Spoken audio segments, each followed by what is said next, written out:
मेरे प्यारे बच्चों, क्लास को स्टार्ट करते हैं और इस क्लास में एग्जाम्पल कंप्लीट करवा देंगे एक्सरसाइज 1.1 के। और पिछली क्लास में क्वेश्चन कंप्लीट करवाए थे। अगर आपने कंप्लीट नहीं किए हैं, लिंक डिस्क्रिप्शन में मिल जाएगा, कंप्लीट कर लेना। और इस क्लास में कंप्लीट करवा देंगे एग्जाम्पल एक्सरसाइज 1.1 के। ये 4 एग्जाम्पल हैं, तो लाइक कर दो सभी स्टूडेंट इस वीडियो को, और इस वीडियो को ज़्यादा से ज़्यादा शेयर कर दो अपने फ्रेंड सर्कल में, क्योंकि मज़ा आने वाला है। इस क्लास में उड़ने वाला है 1 बाय 1 एग्जाम्पल का गर्दा। तो आपको दिख रहा होगा यहाँ पे एग्जाम्पल पहला बताया गया है, by eliminating the constant A and B from a differential equation for. ये जो कर्व का इक्वेशन है, इसकी आपको डिफरेंशियल इक्वेशन बताना है, ए एंड बी को एलिमिनेट भी करना है। तो इस टाइप के क्वेश्चन पिछली क्लास में करवाए थे। कितने मेथड होते हैं कर्व के इक्वेशन अगर मिलते हैं, अगर आपको डिफरेंशियल इक्वेशन बताना है तो 2 मेथड बताए थे पिछली क्लास में, जिनमें एक मेथड काम करता है। तो बताइए भाई, एक तो डायरेक्ट मेथड बताया था और एक काटने वाली विधि। तो मेरे प्यारे बच्चों, यहाँ पे बताएंगे कि कौन सा मेथड लगेगा। पहले आपको लिख लेना है द गिवन इक्वेशन, तो यहाँ पे लिख देते हैं द गिवन इक्वेशन। सभी स्टूडेंट लिखो y के इक्वल e की पावर x ब्रैकेट में a cos x plus v sin x। ठीक है, और ये एग्जाम्पल आया हुआ है 2013 में पूर्वांचल यूनिवर्सिटी में पूछा गया था। तो भाई तैयार करना है, आपकी यूनिवर्सिटी कोई सी हो, क्योंकि इधर उधर की यूनिवर्सिटी से क्वेश्चन आ जाता है, समझ गए। तो इसको तैयार करना ही करना है। किसी भी क्वेश्चन में या किसी भी एग्जाम्पल में सन बता दें कि सन में आया है, तो आपको तैयार करना ही करना है, समझ गए। अब बात करेंगे हम इस कर्व के इक्वेशन की डिफरेंशियल इक्वेशन बताना है। तो भाई मेथड की अगर बात करें, मेथड की बात करें तो डायरेक्ट मेथड और काटने वाली विधि, काटने वाली विधि। तो मेरे प्यारे बच्चों, यहाँ पर आपको देख लेना है, क्योंकि इसमें 2 कंडीशन होती हैं। डायरेक्ट मेथड में होती हैं 2 कंडीशन। तो अगर एक कंडीशन या फिर दोनों कंडीशन सेटिस्फाइड हो जाती हैं तो डायरेक्ट मेथड लगाते हैं। जब डायरेक्ट मेथड नहीं लगता है तब काटने वाली विधि लगाते हैं, समझ गए। तो ये तो पता ही है आपको कि पहली जो कंडीशन होती है, वेरिएबल का कोएफिशिएंट सेम होना चाहिए। लिख देते हैं वेरिएबल का कोएफिशिएंट सेम होना चाहिए। पहली कंडीशन हो गई, पहली कंडीशन हो गई, ठीक है। दूसरी कंडीशन यहाँ पे लिख देते हैं, टर्म अलग अलग फलन के होना चाहिए। टर्म अलग अलग फलन के होना चाहिए। फलन को इंग्लिश में बोलते हैं फंक्शन, ठीक है। सेकंड ये कंडीशन है डायरेक्ट मेथड की। ये जो डायरेक्ट मेथड है 2 कंडीशन होती हैं। तो देख लो भाई, कोएफिशिएंट x का एंगल है यहाँ पे, तो x दिख रहा है, x का कोएफिशिएंट यहाँ पे बना है, यहाँ पे बना है, और e की पावर में भी बना है। तो पहली कंडीशन तो सेटिस्फाइड हो रही है इसकी। और दूसरी कंडीशन क्या है कि टर्म जो होते हैं अलग अलग फंक्शन के होना चाहिए। तो यहाँ पर अगर हम बात करें, इंटू कर दें, e की पावर x का अगर हम इंटू कर देते हैं तो देख लो भाई, ये और ये सेम है फंक्शन, ये और ये सेम फंक्शन है। तो दूसरी कंडीशन नहीं सेटिस्फाइड हो रही है, एक कंडीशन हो रही है। दूसरी कंडीशन इसलिए सेटिस्फाइड नहीं है और जो यहाँ पे फंक्शन है वही यहाँ पे है, क्योंकि ये भी ट्रिग्नोमेट्रिक है, एक्सपोनेंशियल ट्रिग्नोमेट्रिक एक्सपोनेंशियल, और ये भी ट्रिग्नोमेट्रिक एक्सपोनेंशियल सेम है। तो सेकंड कंडीशन नहीं सेटिस्फाइड हो रही है। और हमने आपको यही बताया दोनों में अगर एक कंडीशन सेटिस्फाइड हो जाती है या फिर दोनों हो जाती हैं तो डायरेक्ट मेथड लगता है। लेकिन यहाँ पर इस वाले कर्व के इक्वेशन में डायरेक्ट मेथड नहीं लगेगा, क्योंकि अगर यहाँ पर ये ना होता, e की पावर x ना होता तो हम डायरेक्ट मेथड लगा लेते। ठीक है, यही केवल ऐसा कर्व का इक्वेशन है जिसमें कंडीशन तो सेटिस्फाइड हो रही हैं डायरेक्ट मेथड की, एक हो रही है, समझ गए, और लगेगा नहीं ये मेथड।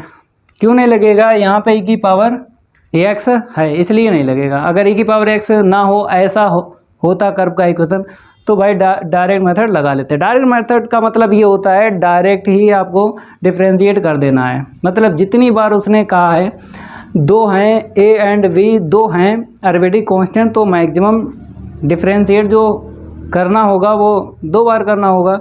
तो डायरेक्ट मतलब यही होता है करते रहो डिफ्रेंशिएट, समझ गए। और काटने वाली विधि ये है कि एक बार डिफ्रेंशिएट करो फिर काट दो कांस्टेंट टर्म को, 2 हैं 1 कट जाएगा, फिर डिफ्रेंशिएट करो फिर काट दो। मतलब एक बार डिफ्रेंशिएट करना है, फिर आर्बिट्रेरी कांस्टेंट हटाना है, फिर डिफ्रेंशिएट करना है, फिर हटाना है, समझ गए। इक्वेशन को सॉल्व करना पड़ता है काटने वाली विधि में। तो यहाँ पर जो है काटने वाली विधि लगेगी, ये डायरेक्ट मेथड नहीं लगेगा। क्यों नहीं लगेगा? क्योंकि e की पावर x है यहाँ पे, समझ गए, इसलिए नहीं लगेगा डायरेक्ट मेथड। केवल यही एक ऐसा है कर्व का इक्वेशन जिसमें डायरेक्ट मेथड नहीं लग रहा है और पहली कंडीशन सेटिस्फाइड हो रही है। ये आपको समझ लेना है भाई। अब काटने वाली विधि आपको पता ही है कि एक बार डिफ्रेंशिएट करते हैं तुरंत ही एक आर्बिट्रेरी कांस्टेंट हटा देते हैं। तो यहाँ पर हम लिख भी देते हैं कि काटने वाली विधि लगा रहा है, काटने वाली विधि, काटने वाली विधि, ठीक है। तो इसे 1 डाल लो, डिफ्रेंशिएट कर लो, क्योंकि a और b 2 है ना, dy/dx के इक्वल यहाँ पे फर्स्ट और सेकंड मानना पड़ेगा, ठीक है। तो फर्स्ट को ऐसे रखेंगे, सेकंड का डिफ्रेंशिएट हो गया, प्लस साइन का कॉस हो गया, फिर प्लस सेकंड को ऐसे ही रखेंगे, a cos x प्लस का v साइन x। फर्स्ट का डिफ्रेंशिएट करना a की पावर x का, a की पावर x होता है, यहाँ पे लिखो और चाहे यहाँ पे लिख दो, कोई दिक्कत नहीं है। इसे इक्वेशन क्या डाल दो, सेकंड डाल दो, ठीक है। अब क्या करना है, कैंसिल करना है। देखो ये टर्म आपको दिख रहा है सेम टू सेम। यहाँ पे अगर हम सब्ट्रैक्ट करते हैं तो साइन चेंज हो जाएंगे, तो ये कैंसिल हो जाएगा, ये नेगेटिव का हो जाएगा, ये नेगेटिव, ये नेगेटिव, तो ये इससे कैंसिल हो जाएगा, ठीक है। अब आपको लिख लेना है यहाँ पे बाई, यहाँ पे माइनस का dy/dx के इक्वल ये नेगेटिव का, ठीक है, माइनस का a sin x प्लस का v cos x। इसे इक्वेशन क्या डाल दो, 3 डाल दो। फिर आपको डिफ्रेंशिएट करना है, फिर कुछ ना कुछ कैंसिल हो जाएगा। करो, बाई का क्या हो जाएगा, dy/dx इक्वल, पहले इसका भी निपटा लो, फिर इक्वल लिखना है, ठीक है। यहाँ पर फर्स्ट और सेकंड लग जाएगा फार्मूला, फर्स्ट को ऐसे ही रखो, सेकंड का डिफ्रेंशिएट, साइन का कॉस हो गया और कॉस का माइनस का साइन हो गया, ठीक है। फिर प्लस सेकंड को ऐसे ही रखो, minus a sin x plus v cos x। तो e की पावर x का डिफ्रेंशिएट e की पावर x होता है, चाहे यहाँ पे लिखो चाहे बाद में लिखो, कोई दिक्कत नहीं है। और माइनस ये है, माइनस का इंटू भी आपको कर देना है, इसमें करना है और इसमें करना है, ठीक है। इसे इक्वेशन क्या डालना है, 4 डालना है। फिर देखो कुछ ना कुछ कैंसिल होगा, तो आपको दिख रहा होगा यहाँ पे और यहाँ पे सेम टू सेम दिख रहा है, तो यहाँ पर आपको लिख देना है नेगेटिव। नेगेटिव का मतलब होता है घटाने पर, सबट्रैक्टिंग बोलते हैं। तो ये प्लस का हो जाएगा, ये प्लस का हो जाएगा, ये प्लस का हो जाएगा, ये माइनस का हो जाएगा और ये कैंसिल हो गया। अब जो बचा लिखो, तो बाई, ये देखो लाइक टर्म है, 2 इंटू में dy/dx और यहाँ पे प्लस d2/dx स्क्वायर, ठीक है, इतना क्लियर हुआ।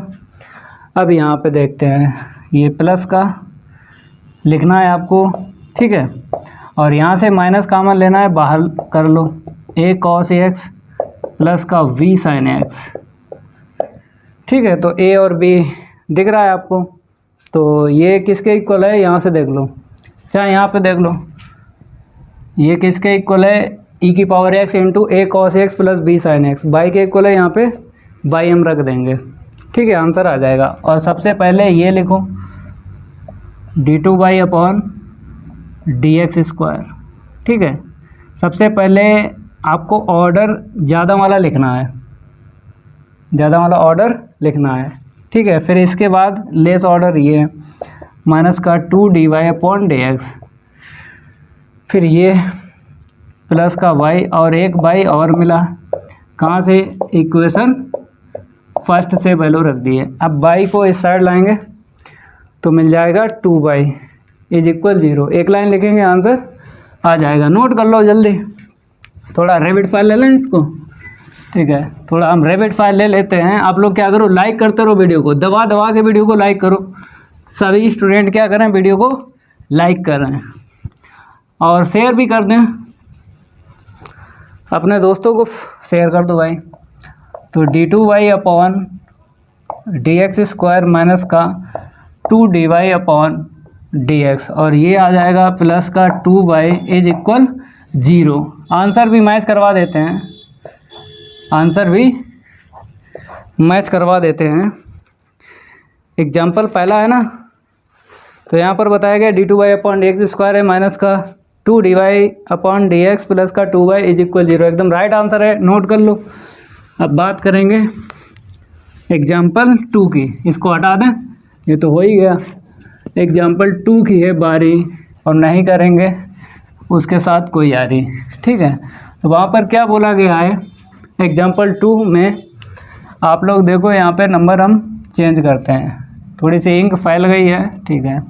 तो यहाँ पर बोला गया है find the differential equation of all circles, radius यहाँ पे बता दी गई है, ठीक है, और करके लिख दिया bye eliminating of the constant h and k find the differential equation of which. तो मतलब ये सर्किल का इक्वेशन है, इसकी क्या बताना है, डिफरेंशियल इक्वेशन बताना है, लिखा है सॉल्यूशन, ठीक है। तो अगर ये आ जाए, ये वाला अगर आ जाए क्वेश्चन बनकर, तो यहाँ पर कर्व का इक्वेशन मिला है, मीन्स कर्व का इक्वेशन बोलेंगे, सर्किल का इक्वेशन, एलिप्स का इक्वेशन, पैराबोला का इक्वेशन, ये सारे के सारे कर्व के इक्वेशन होते हैं। तो यहाँ पे सर्किल का इक्वेशन है, तो यहाँ पे तो दिख रहा है। जैसे इसकी बात करें, यहाँ पे तो बनाना पड़ेगा ना सर्किल का इक्वेशन, तो ऐसा ही बनेगा। यहाँ पे रेडियस बता दी है ए है, लेकिन सेंटर नहीं बताया यहाँ पे, तो जो सेंटर ना बताए तो लेट कर लेना है एच काम आके। तो देख लो, इसको लगवा रहे हैं, ये आपको इक्वेशन मिल जाएगा, थोड़ी देर बाद यहाँ पे लिखेंगे। तो let centre of circle equal H comma K, centre of circle, हमने क्या किया, सर्किल का सेंटर लेट कर लिया, थोड़ा सा ठीक लिख देते हैं यहाँ पे, ठीक है। और रेडियस यहाँ पे देख लो, रेडियस आपको बताइए ए, रेडियस का बोली है ए है, ठीक है। चलो भाई बढ़िया है। Equation of circle, equation of circle, तो x माइनस एच का whole square plus y minus K का होल स्क्वायर इक्वल ए स्क्वायर, ठीक है। रेडियस ए यहाँ पे है ए, तो रख दी, इसे इक्वेशन डाल दो फर्स्ट। तो यहाँ पर आपको आर्बिट्रेरी कांस्टेंट देखना है कितने हैं, क्योंकि जितने आर्बिट्रेरी कांस्टेंट मिलेंगे ना उतनी बार आपको डिफ्रेंशिएट करना है। एच एंड के, यहाँ पे दो मिले हैं आर्बिट्रेरी कांस्टेंट, एच एंड के आर टू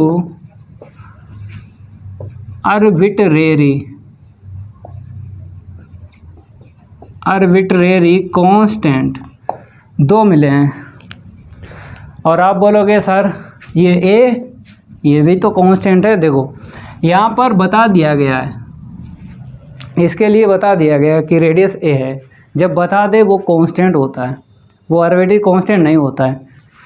जो क्वेश्चन में बता दे, जैसे पिछली क्लास में एक लास्ट क्वेश्चन हमने करवाया था, वहाँ पर रेडियस आर फिक्स थी, तो उसको तो हमने काउंट नहीं किया था, आर्बिट्री कांस्टेंट उसको नहीं काउंट किया था। जो पिछली क्लास में लास्ट क्वेश्चन करवाया था, तो वहाँ पर हमने ए लिया था आर्बिट्री कांस्टेंट एक। तो जिसके लिए बोल दे वो आर्बिट्री कांस्टेंट नहीं होता है। यहाँ पे बोला गया कि रेडियस ए है, तो ये कांस्टेंट है, आर्बिट्री कांस्टेंट नहीं है। तो इसीलिए एच और के ये दो आर्बिट्री कांस्टेंट है। तो दो बार आपको डिफ्रेंशिएट करना है। करो भाई, 2, ठीक है, एक पावर लेस करोगे तो 1 आएगी, फिर अगेन करोगे तो 1 माइनस 0। यहाँ पे आते हैं, पावर आगे एक पावर लेस करेंगे, ठीक है, अगेन करो तो y का dy अपॉन dx और k का क्या हो जाएगा 0 और इसका हो जाएगा 0। 2 से डिवाइड लगा दो तो x माइनस एच, 2 से हमने क्या किया डिवाइड लगा दिया, और y माइनस का k और dy upon dx is equal 0। ठीक है, इसे इक्वेशन क्या डाल दो, सेकंड डाल दो, क्या पता ज़रूरत पड़ी। ठीक है, तो एक बार और डिफ्रेंशिएट आपको करना है, करो। तो यहाँ से क्या निकलेगा 1 माइनस 0, यहाँ पे प्रोडक्ट लग जाएगा। फर्स्ट को ऐसे ही रखेंगे, सेकंड का डिफ्रेंशिएट प्लस सेकंड को ऐसे ही रखेंगे, फर्स्ट का डिफ्रेंशिएट हो जाएगा। ठीक है, और यहाँ पे के है ना, के का हो गया 0 इक्वल 0। थोड़ा सॉल्व करेंगे, 1 प्लस वाई माइनस के इंटू में d2y अपॉन dx स्क्वायर। ठीक है, यहाँ पे क्या आएगा dy अपॉन dx का होल स्क्वायर, क्योंकि सेम टू सेम है। तो यहाँ से इसकी वैल्यू पता चल जाएगी, इसकी वैल्यू पता चल जाएगी।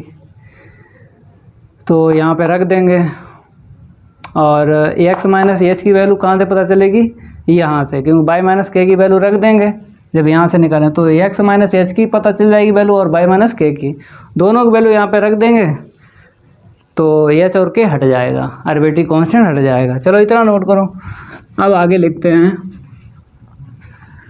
इसको रफ कर देते हैं, थोड़ा रेविड फाइल ले लें इसको, थोड़ा हम क्या करेंगे रेविड फाइल लेते हैं इसको, नहीं तो आप कहोगे सर टाइम बहुत लगा रहा है। चलो y माइनस के की वैल्यू निकालो, तो y माइनस के की वैल्यू हम निकाल रहे हैं। तो देखो 1 को उस साइड लेके जाएंगे, ठीक है, निगेटिव कॉमन ले लो क्योंकि ये दोनों टर्म निगेटिव के हो जाएंगे, तो 1 plus D Y upon D X का होल स्क्वायर। ठीक है, अपान में क्या जाएगा, ये जाएगा d2y upon D x square. ठीक है, ये वैल्यू निकली है y माइनस के की। ठीक है, 1 और ये टर्म उस साइड गया तो ये लिखा, और अपान में ये जाएगा। अब y माइनस के की वैल्यू किस में रखना है, put this value, put this value in equation second, ये इसमें रखना है। तो x माइनस एच की निकल आएगी, तो x माइनस का एच के इक्वल, ये निगेटिव का हो जाएगा ना, निगेटिव, और निगेटिव यहाँ पे पहले से है, पॉजिटिव हो गया।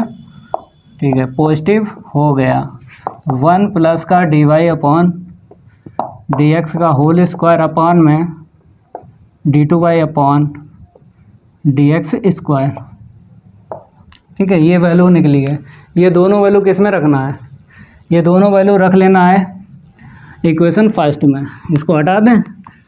अब लिखो put these value in equation first, H और के को हटाना है, तो इसीलिए ये दोनों वैल्यू put these value in equation first, in equation first. Equation first है x माइनस एच का whole square y minus K का होल स्क्वायर इक्वल में a स्क्वायर। तो x माइनस एच ये वाला है, तो D Y upon D X का होल स्क्वायर कर लो, क्योंकि यहाँ पे होल स्क्वायर है, इसका भी होल स्क्वायर दे दो, तो 1 plus D Y upon D X upon में d2y upon dx square whole power ये वाली 2, और ये देख लो बाई माइनस के का होल स्क्वायर है तो वो ऊपर रहा, माइनस है ना, स्क्वायर है यहाँ पे प्लस हो जाएगा, तो 1 plus D Y upon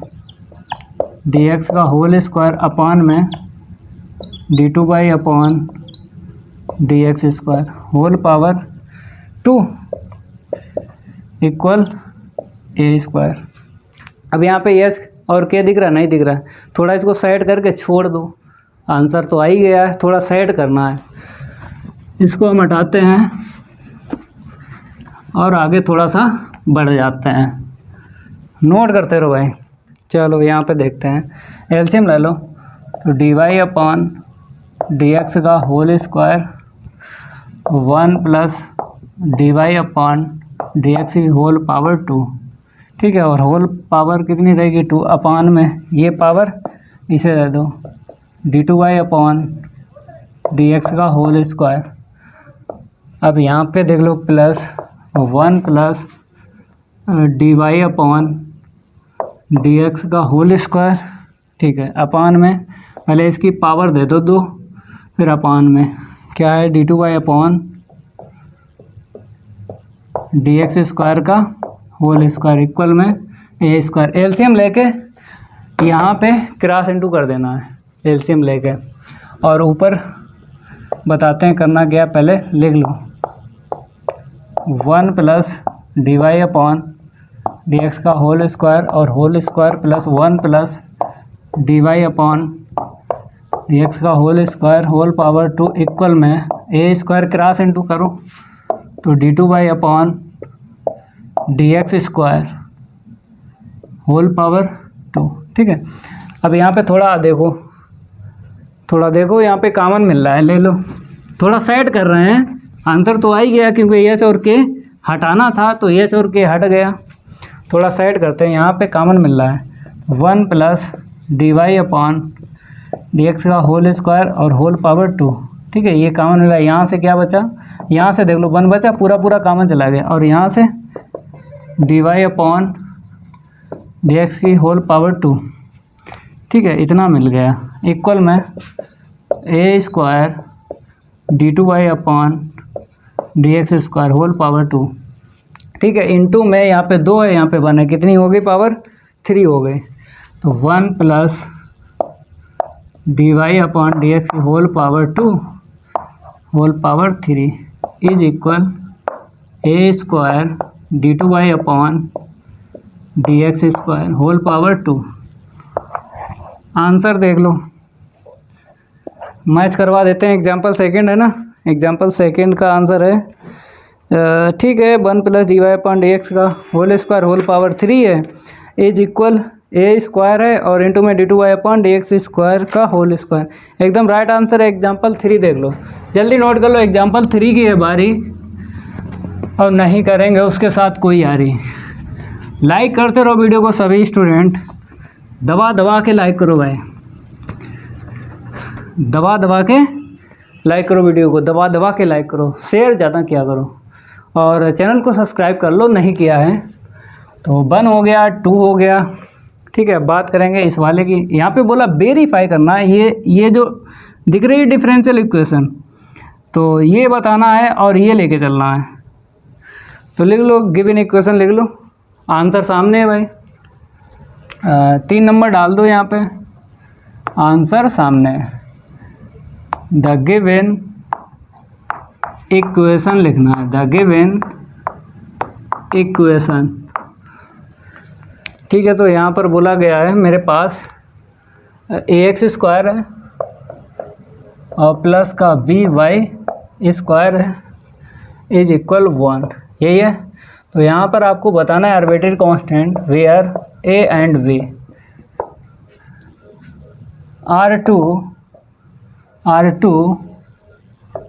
arbitrary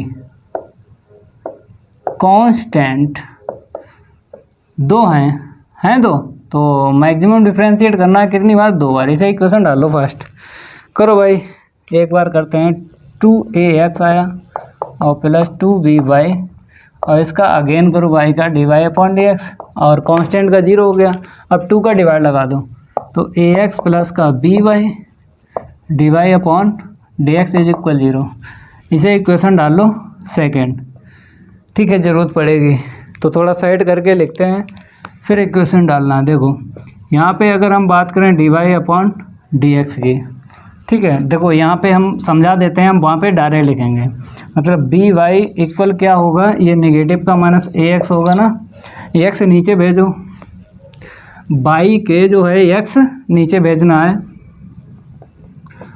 तो y के अपान x होगा और इक्वल माइनस a/b ऐसे रखो। इसे इक्वेशन डाल लो 2 क्योंकि ज़रूरत पड़ेगी इसलिए इसको ऐसे साइड किया। अब अगेन डिफ्रेंशिएट कर लेंगे।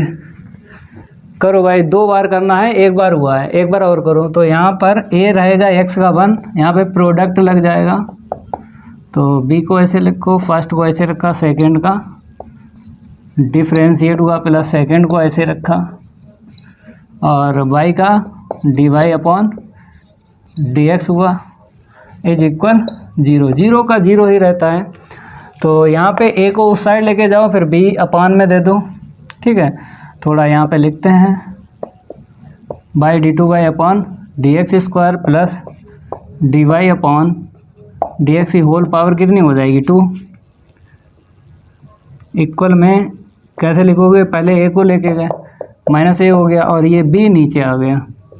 देखो पहले हमने सेट करके रखा था यहाँ पे इक्वेशन 2 में, तो वैल्यू डाल दो यहाँ पे, ठीक है, वैल्यू डालता है तो y d2/dx square plus dy/dx की होल पावर 2 इक्वल यहाँ पे y के अपान x dy/dx। कहाँ से वैल्यू डाली, y इक्वेशन सेकेंड, ठीक है। क्योंकि अगर यहाँ पे देखें इस लाइन को मैक्सिमम डिफरेंशिएट हो चुका है फिर भी a और b दिख रहा है, चाहे इस लाइन की बात करें, इस लाइन की बात कर लो, यहाँ पे a और b दिख रहा है और मेरे पास डिफरेंशिएट तो ख़त्म हो गया क्योंकि 2 ही बार हमको डिफरेंशिएट करना था मैक्सिमम। तो भाई a और b दिख रहा है तो हटाना है। कैसे हटाना है, a को उस साइड भेजा, b नीचे दे दिया तो ये बन गया, रख दिया, a और b हट गया। देखो तो यहाँ पे नहीं छोड़ना है, थोड़ा साइड करना है। कैसे, देखो ये x का क्रॉस इंटू कर देना है और ये बाई dy/dx इस साइड ले आना है, हो जाएगा। इसको हटा देते हैं, नोट कर लो, थोड़ा साइड करना है। कैसे, आंसर तो सामने है, आंसर देख के कर लो। देखो है तो x का क्रॉस इंटू करेंगे, ये मार्कर हम रख देते हैं, ठीक है। तो y और d2y/dx स्क्वायर प्लस dy/dx की whole power 2 is equal y dy/dx। देखो आंसर तो यहीं पे आ गया, ठीक है। हमने बोला था इसको इस साइड लाना है लेकिन नहीं लाना है क्योंकि इक्वल में y dy/dx है और ये वाला मैच हो गया x और ब्रैकेट में y into d2y/dx square plus dy/dx का होल स्क्वायर। ये हो गया भाई, प्रूफ हो गया एग्जाम्पल ये 3। अब बात करेंगे एग्जाम्पल 4, इसको हटाते हैं, थोड़ा रैपिड फायर ले लें। तो जय महाकाल, जल्दी लग जा सवाल, नहीं तो पेपर में हो जाएगा बवाल है। पेपर में नहीं बवाल होगा, 1 बाय 1 एग्जाम्पल का उड़वाते हैं करता। तो यहाँ पे एग्जाम्पल 4 डाल लो। तो यहाँ पर बोला गया है find the differential equation of the family. तो इसका हमें क्या बताना है, डिफरेंशियल इक्वेशन बताना। चलो भाई कर्व का इक्वेशन लिख लो। द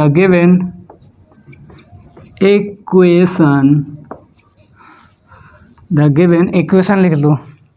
सभी बच्चे लिखें y के इक्वल 2c e की पावर 2x अपान में 1 प्लस c e की पावर 2x।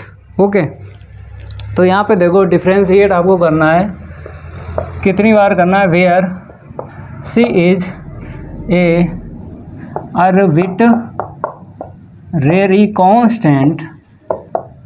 आर्बिट्रेरी कांस्टेंट, एक ही है c, तो एक बार करना है डिफ्रेंशिएट और c को हटा देना है। तो अगर देखा जाए तो ये c e की पावर 2x ये मैच हो रहा है, तो क्या करना है, ऊपर वाला ये ठीक है नीचे वाले से कैंसिल हो जाएगा। पहले साइड कर लो, उसके बाद डिफ्रेंशिएट करेंगे। देखो जैसे 2 है, 2 ऐसे रखो, हमने क्या किया 1 प्लस किया और 1 माइनस किया, क्योंकि हमें इतना बनाना है, जितना नीचे है इतना ऊपर बनाना है। तो सी ई की पावर 2x में हमने क्या किया, एक प्लस किया एक माइनस किया। ठीक है, अब क्या करना है, देखो इतने को अलग करना है। ठीक है, इतने को अलग करना, 2 का इंटू कर दो, 1 प्लस सी ई की पावर 2x और 2 का इसमें करोगे इतना मिलेगा, अपान में 1 प्लस सी ई की पावर 2x। ओके, अब एलसीएम वापस दे दो, ये वाला इसके अपान लिख दो तो कितना मिलेगा 2 मिला, फिर माइनस ये वाला इसके अपान लिख दो तो 2 अपान 1 प्लस सी ई की पावर 2x। समझ में आ रहा है? समझ में आ रहा? ठीक है, इसे इक्वेशन क्या डाल लो, फर्स्ट डाल लो, यहाँ पे डाल लो, अब डिफ्रेंशिएट कर लो। चलो भाई आगे बढ़ते हैं, इसे हटा देते हैं। हमें डिफरेंशियल इक्वेशन बताना है और सी जो है केवल एक आर्बिट्रेरी कांस्टेंट है। सी क्या है, केवल एक आर्बिट्रेरी कांस्टेंट है। तो डिफ्रेंशिएट करना है, उसी को हटा देना है, एक बार करना पड़ेगा डिफ्रेंशिएट, तभी तो हमने ऐसे सेट किया। तो डिफ्रेंशिएट करेंगे, कर लो भाई, dy/dx इक्वल, ये 0 हो जाएगा, लिखो ना, चलो लिख देते हैं। इस यहाँ पर नीचे जैसे x मानो इसे, क्योंकि 1/x क्या होता है, -1/x² यही होता है। तो माइनस माइनस प्लस हो जाएगा, माइनस माइनस प्लस हो जाएगा। ठीक है, होल पावर कितनी होगी 2। अब अगेन करना है, मतलब इसका अगेन करना है, 1 का 0 और 2c e की पावर 2x। ठीक है, ऐसे करना है, dy/dx के इक्वल, यहाँ पे क्या करना है, मेरे पास ये है, ऐसा बन जाएगा। देखो यहाँ पे 2c e की पावर 2x है और नीचे 1 प्लस c की पावर 2x। तो एक पावर इसे दे दो, एक पावर उसे दे दो, तो कैसे लिखेंगे, 2c e की पावर 2x अपान 1 प्लस c e की पावर 2x। ठीक है, एक पावर हमने ये वाले इसे दे दी, एक बची है, तो 2/1 प्लस सी ई की पावर 2x। ठीक है, अब कैसे करना है, इस इक्वेशन का यूज करना है और जो गिवन इक्वेशन है उसका भी यूज करना है। तो ये किसके इक्वल है, y के है, तो यहाँ पे क्या कर देते हैं, y रख देते हैं, dy/dx ये y हो जाएगा और इसकी वैल्यू यहाँ से निकालो, ये इधर आएगा, ये उधर जाएगा, तो 2 - y। तो y इक्वेशन फर्स्ट का यूज हुआ है, किसका यूज हुआ है, y इक्वेशन फर्स्ट का यूज हुआ है। चलो भाई नोट करो। ठीक है, कंप्लीट हो गए एग्जाम्पल 4। हमने पहले बोला है इस क्लास में उड़वा देंगे जो भी एग्जाम्पल हैं। तो ये तो एग्जाम्पल उड़ गए भाई, 4 से हो गए। अब अगली क्लास में क्या करेंगे, जो क्या बोलते हैं उसको, MCQ क्वेश्चन जो है करवाएंगे, क्योंकि MCQ इसमें बताए हैं। देखो हम बता देते हैं, क्वेश्चन 1 से लेके 9 तक बताए हैं। MCQ क्वेश्चन 1 से लेके 9 तक बताए हैं, करवा देंगे, MCQ करवा देंगे। कभी कभी क्या होता है कि पेपर बहुविकल्पी आता है, तो साथ साथ भाई लेके चलो, पता नहीं पेपर रिटन का हो या MCQ का हो, बहुविकल्पी है। तो अगली क्लास में करवाएंगे बहुविकल्पी है, फिर होने के बाद में फिर हम लाएंगे भाई नेक्स्ट जो चैप्टर है, सेकंड है differential equation of first order and the first degree, करवाएंगे भाई। तो अगर ये मेरी क्लास अच्छी लगी तो वीडियो को लाइक कर देना है और इस वीडियो को ज़्यादा से ज़्यादा शेयर कर देना अपने फ्रेंड सर्कल में। मिलते हैं अगली क्लास में, आज के लिए इतना ही काफ़ी है, धन्यवाद।